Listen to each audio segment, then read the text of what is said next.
Matapos ang Holy Week, tuloy-tuloy na nga po ang pagdating sa Batangas at Calapan ports ng mga pasaherong pauwi ng Metro Manila at Kalapit Probinsya. At may ulat on the spot si Paul Hernandez ng GMA Regional TV Balitang Southern Tagalog. Paul? Yes, Connie, mahigit 170 bus units yung handang maghatid sa mga pasahero pabalik sa Metro Manila galing sa iba't ibang probinsya.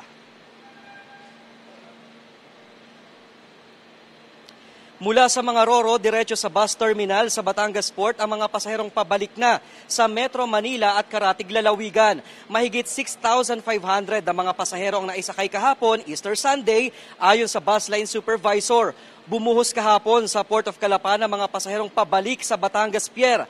Sa tala, 16,000 ang outgoing passengers sa Pantalan.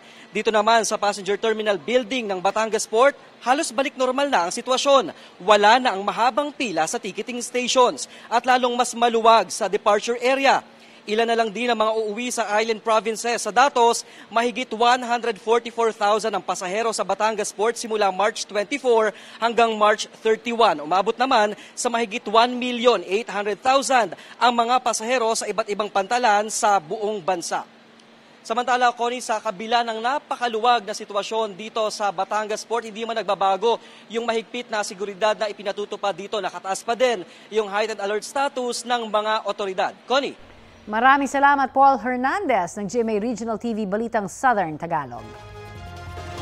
Kapuso, para sa mga maiinit na balita, mag-subscribe sa GMA Integrated News sa YouTube.